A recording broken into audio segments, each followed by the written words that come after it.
قیدی کی دعا اسلامی کہانی۔ بیان کیا جاتا ہے کہ ایک بھری دوپہر کی بات ہے، جب ہر طرف لوگ اپنے اپنے کاموں میں مصروف تھے۔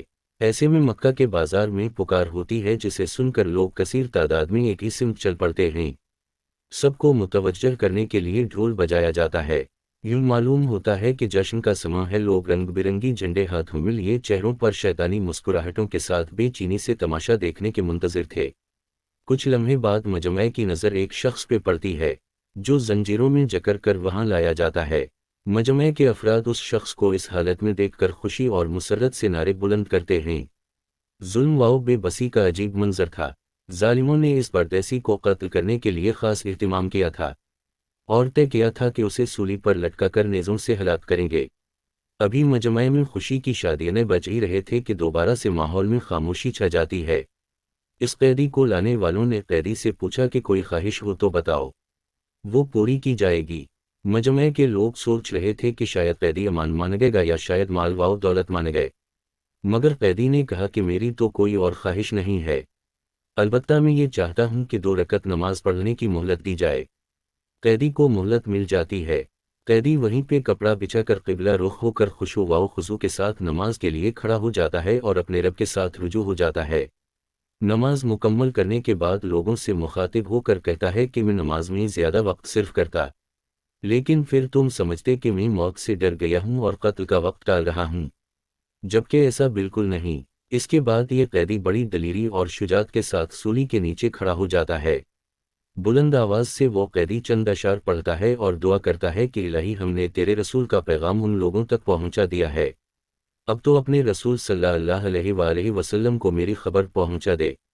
دعا مانگنے کے بعد قیدی نے آسمان کی طرف نظر اٹھائی اور مجمع میں موجود ہر شخص کے لیے بآواز بلند آواز بد دعا کی کہ یا رب ان میں سے کسی کو باقی نہ چھوڑ۔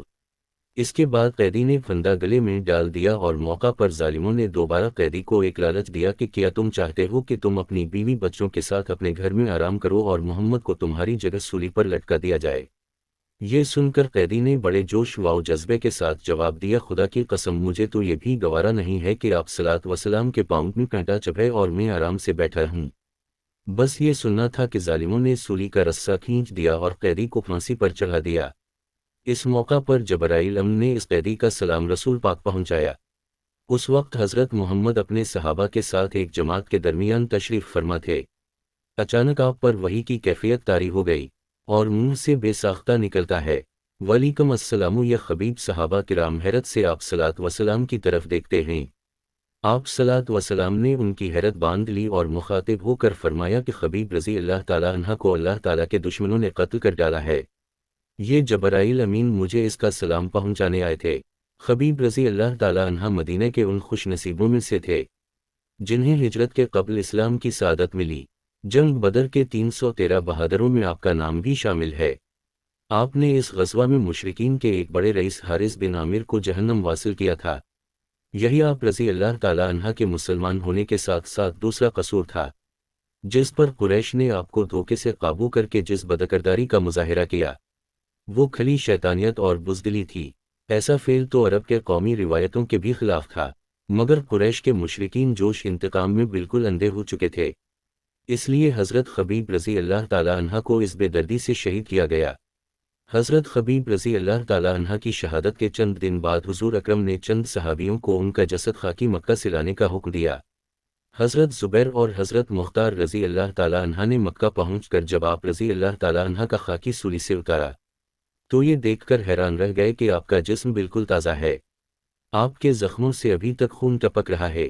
یہ بے شک حضرت خبیب رضی اللہ تعالیٰ عنہ ایک جلیل القدر صحابی تھے جو کہ آپ صلوات وسلام سے بے حد محبت کرتے تھے۔ آپ رضی اللہ تعالیٰ عنہ نے غزوہ احد میں بھی بہادری اور استقامت کا مظاہرہ کیا تھا۔ آپ رضی اللہ تعالیٰ عنہ وہ صحابی ہیں جن پر رسول اللہ نے بھی سلام بھیجا۔ اللہ تعالیٰ سب کو قلب سلیم عطا فرمائے اور قرآن اور حدیث پہ چلنے کی توفیق عطا فرمائے، آمین۔